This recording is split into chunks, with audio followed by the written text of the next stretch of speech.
sejarah, tugas untuk tugas HW. Jadi saksikan terus perjalanan kami selama di sana. Bye.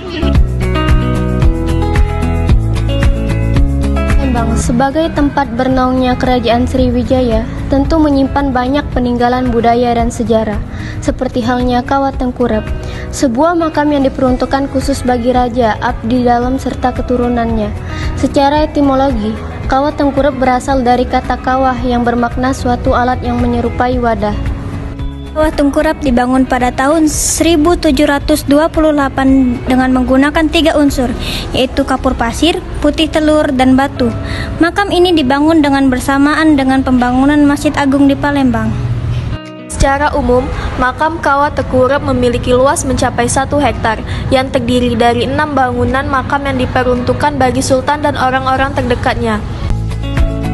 Sedangkan makam yang berukuran kecil yang ada di bagian depan bangunan utama makam Kawah Tengkurap merupakan makam yang diperuntukkan bagi anak-anak keturunan, abdi dalam, dan para panglima. Ki Gedeing Suroh adalah putra dari Ki Gedeing Lautan dan Ratu Ayu Kencana Wungu. Sejak kecil, Ki Gedeing Suroh dekat dengan agama Islam. Ia mempelajari agama secara mendalam dari sang ayah dan ulama Jawa dan Arab. Beranjak dewasa, ia tumbuh menjadi pemuda yang cerdas, berani, dan taat beragama. Kawah Tengkurap, tempat peristirahatan terakhir para raja Palembang.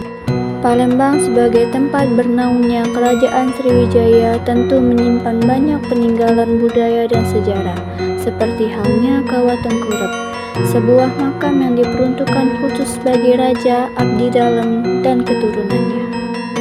Kawah Tengkurap sebuah nama kompleks makam Sultan Mahmud Badarudin I Jayawikramo yang merupakan sultan keempat dari penguasa Kesultanan Palembang pada abad ke-18 yang memerintah pada masa 1724 sampai 1757. Pengangkatan Sultan Mahmud Badarudin I mengakhiri periode perebutan kekuasaan antar kerabat kerajaan yang telah berjalan sejak wafatnya Sultan Abdurrahman pada tahun 1706.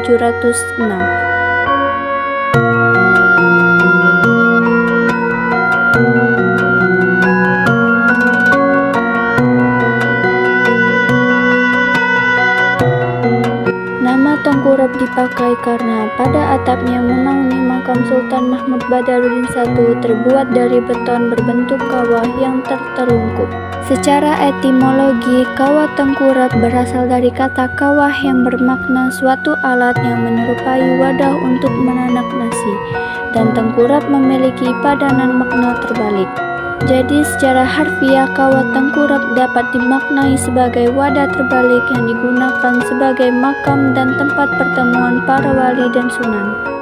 Makam Kawah Tengkurap dibangun pada tahun 1728 dengan menggunakan 3 unsur, yaitu kapur pasir, putih telur, dan batu.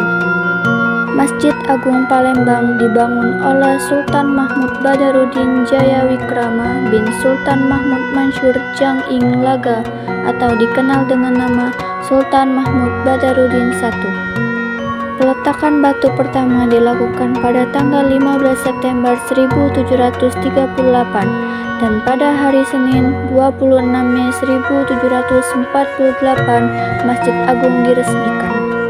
Di makam yang berlokasi di Kecamatan Ilir Timur 2 Palembang ini terdapat makam Sultan Mahmud Badarudin beserta 4 istrinya, yaitu Ratu Sepuh dari Demak, Ratu Gading dari Malaysia, Ratu Mas Ayu dari Cina, dan Nyai Mas Naimah dari Palembang.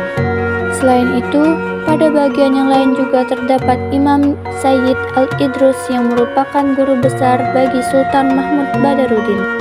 Secara umum, makam Kawah Tengkurap memiliki luas mencapai 1 hektar, yang terdiri dari 6 bangunan makam yang diperuntukkan bagi sultan dan orang-orang terdekatnya.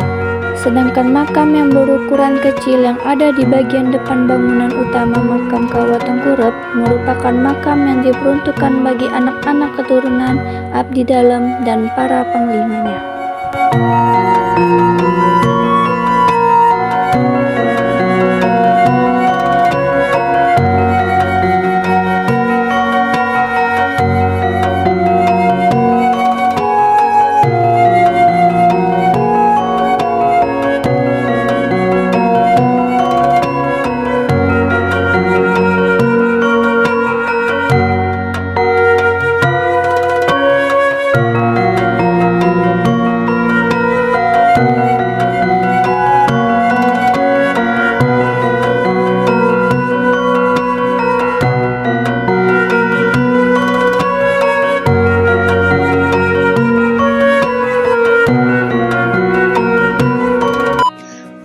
guys, jadi kalau kalian mau juga ngerasain berkunjung di tempat-tempat bersejarah, kalian boleh masuk saja ke SMK Muhammadiyah 3 Palembang dan ikuti outernya ya, yaitu Hizbul Watan. Dah.